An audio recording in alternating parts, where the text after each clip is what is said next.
Welcome to Chandwell. The railway pub and the two shops next door occupy a rather interesting building at the bottom of Station Road in Chandwell, my model of a fictional West Yorkshire town set in 1993. My name's Michael, and I'm going to show you how I approached all of the interesting angles I've encountered when scratch building this building and its extensions from card and paper recently. I use the free application Inkscape to do all of the drawings for my buildings, but everything I show in this video can be done just as simply with a sheet of paper, a ruler and a pencil. Join me then for Angles of Interest, Building Station Road, Part 9. Just like the prototype in Shipley, the gable of the building is angled inwards a little bit behind the chimney. This gives us a couple of non-right angle joins to contend with, here and here, and an unusual piece of roof, just here. On the elevation, the gable needs to remain constant, like this, but on the plan, this piece of wall comes inwards, like so. We can see that the plan shows that the building is 58mm deep, and that the elevation is 58mm wide.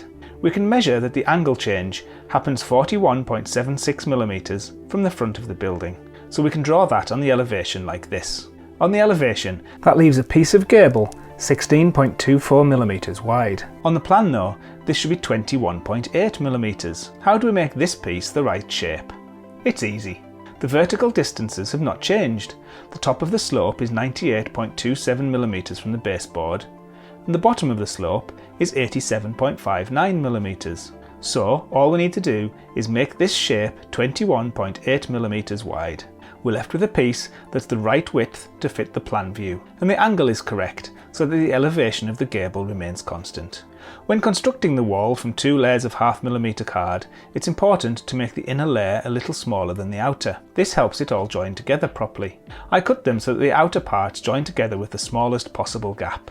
Since the gap was a bit larger than I'd hoped in this case, I decided to make the gable texture as one piece. I covered the wider part in PVA, and after colouring the exposed white edge of the textured photo paper wrap, I dropped it on and got it into the right position. I then just folded the rest across the gap and over the angled part of the wall.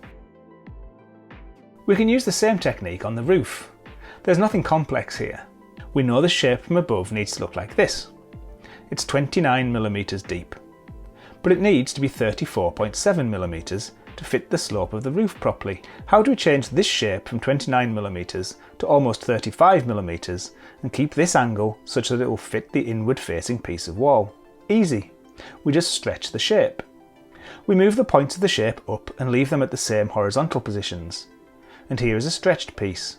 You can see it's taller but no wider. No points on the shape have moved left or right. The angle looks odd, but the piece glues onto the building with perfection at the first attempt. I use 0.5mm card for the base of my roofs, and they are glued onto bracing of 1mm card that I added inside the building. This gives a solid base for what comes next. One of the braces was a little out in this case, so I used a cheap nail file to remove the lump. A lot of angles combine to make the three dormers. I love how the central tower comes to a point here. Just like in the drawing, the angles come together at a point at the base of the hipped part and flow nicely down from the higher ridge right across the tower. Little triangles drop into place on the smaller dormers, the angles just right, and then little roof parts drop on. These too fit just so. How did I get all of these angles right first time? It's easy. Let's take a look at the dormer on the left. On the elevation, we can measure that its side wall is 5.18mm tall. The peak of its roof is 8.84mm tall. Let's draw these measurements on the side elevation. Already you can see the side triangle. This is the piece we will print out and cut to make the side wall of the dormer. The dormer is 18.48mm wide. We can draw that on the plan view in two halves.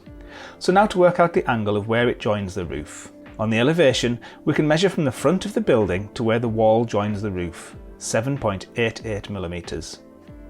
Draw a box 7.88mm tall on the plan. Measure the ridge, 13.45mm. Draw a box 13.45mm on the plan.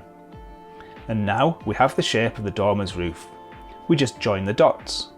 Delete the guide rectangles, duplicate this side, flip it, and there we are.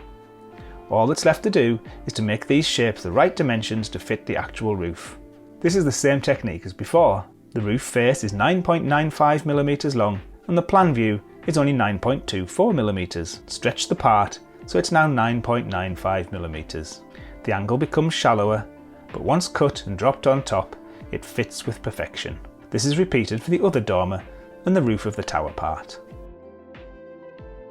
I've made 2 videos about how to make hipped roofs without any computers or mathematics, so let's take a quick look at how we got this hipped roof with its triangle just right.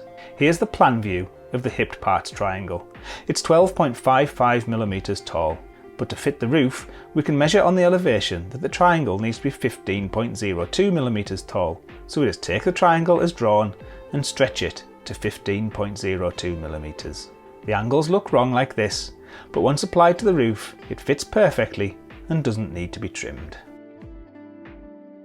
Let's take a look at this weird back extension. From the front it's just a narrow pitched roofed building, nothing remarkable. From above though we see something quite different. It's been built with a wall that comes inwards to avoid the curving viaduct beside it. It's much narrower at the back than at the front. That's given an awkward angle to the outer roof face, and that in turn makes the outer wall slope upwards from the front of the building to the back. This all fit together at the first attempt. How did I get all of these angles right? You guessed it, it's easy. Let's start with the wall. If the building was just a rectangle, the 2 gables and the interconnecting wall would look something like this. So let's measure the width of the roof face at the back. This part comes only 4.53mm from the ridge line. So let's draw a rectangle 4.53mm wide from the ridge on the elevation. We can use that to then trim away the unwanted piece and move the modified gable into place beside the side wall. All we need to do now is join the top left corner of the wall to the base of the new roof line. And there is the angle of the wall. As for the roof, you should be familiar with this by now. This is 17.8mm tall, but it needs to be 21.3mm tall. Let's just stretch it. There we go. We can check by measuring this line here, 5.42mm, and this one, 5.42mm. Magic! I made the extensions from basic 1mm card instead of 2 layers of 0.5mm card. For this reason, I had to cut the joins at an angle. I do this by holding my knife at an angle. The result was that the outer edges of the card butted together just right, and I didn't have to fold texture around the edges. I could get a really crisp paper edge join. With all of the different angles and roof shapes, I really think that this little complex of buildings looks fantastic at the front of my layout. There's plenty to draw the eye and keep interest as you look at it. It's still a way from being finished, but with this Shipley-inspired roofline, I think I've solved the most complicated elements of the build. Here's a more in-depth look at how you don't need mathematics or computers to make effective hipped roofs. It's stonework detail next. If you'd like to see behind-the-scenes updates, or to vote for the members' choice in my upcoming annual Top 20 video, please consider joining my channel as a member. The silver button gives details. Until next time's detailing video then, thank you for watching. Take care, and I'll see you then.